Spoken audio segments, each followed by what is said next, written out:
Sulphuric acid ಅನ್ನು ತಗೊಂಡ್ರು ಒಂದು ಪ್ರಮಾಣದಲ್ಲಿ.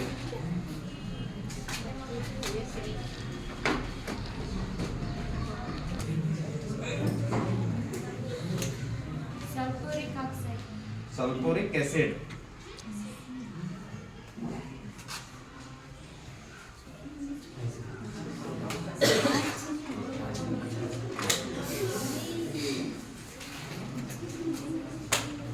ಓಕೆ.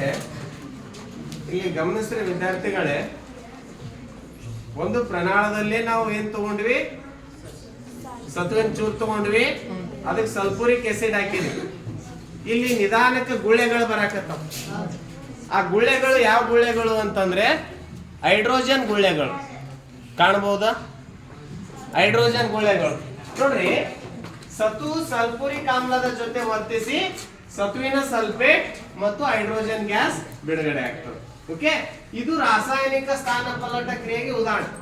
ಇದನ್ನ ನಾವು ಇನ್ನೊಂದಕ್ಕೂ ಉದಾಹರಣೆಯಾಗಿ ಬಳಸಬಹುದು. ಏನಂತಂದ್ರ ಲೋಹಗಳು ಆಮ್ಲಗಳ ಜೊತೆ ವರ್ತಿಸಿದಾಗ, ಲೋಹಗಳು ಆಮ್ಲಗಳ ಜೊತೆ ವರ್ತಿಸಿದಾಗ ಹೈಡ್ರೋಜನ್ ಅನಿಲ ಬಿಡುಗಡೆ ಆಗ್ತದೆ. ಎಲ್ಲಾ ಲೋಹಗಳು ಆಮ್ಲಗಳ ಜೊತೆ ವರ್ತಿಸಿದಾಗ ಹೈಡ್ರೋಜನ್, ಎಕ್ಸೆಪ್ಟ್ ತಾಮ್ರ ನೈಟ್ರಿಕ್ ಆಮ್ಲ ಬಿಟ್ಟು ಉಳಿದೆಲ್ಲ ಲೋಹಗಳು ಆಮ್ಲಗಳೊಂದಿಗೆ ವರ್ತಿಸಿದಾಗ ಹೈಡ್ರೋಜನ್ ಬಿಡುಗಡೆ ಆಗ್ತದ. ಆನಂತರ ನೀವು ಈ ಬೀಕರ್ನ ಇದು ತಳವನ್ನ ಸ್ಪರ್ಶಿಸಿ, ಈ ತಳವನ್ನ ಸ್ಪರ್ಶಿಸಿ, ತಳ ಬೆಚ್ಚಗಾಗ್ಯದ ತಣ್ಣಗಾಗ್ಯದ ನೋಡ್ರಿ. ಬೆಚ್ಚಗಿದೆ ಅಲ್ಲ? ಸೊ ಓಕೆ, ನೋಡಿ ಇಲ್ಲಿ ಗುಳ್ಳೆಗಳು ಬರ್ತಾ ಇದಾವ. ಇವೆಲ್ಲ ಎದ್ರ ಗುಳ್ಳೆಪ್ಪ? ಹೈಡ್ರೋಜನ್ ಗುಳ್ಳೆ. ಇಲ್ಲಿ ಫಾಸ್ಟ್ ಆಗಿ ಬರ್ತಾ ಇದೆ ನೋಡಿ, ಹೈಡ್ರೋಜನ್ ಗುಳ್ಳೆ.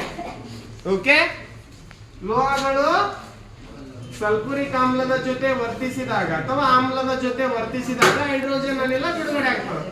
ಇದು ಸ್ಥಾನಪಲ್ಲಟ ಕ್ರಿಯೆಗೆ ಉದಾಹರಣೆ. ಓಕೆ.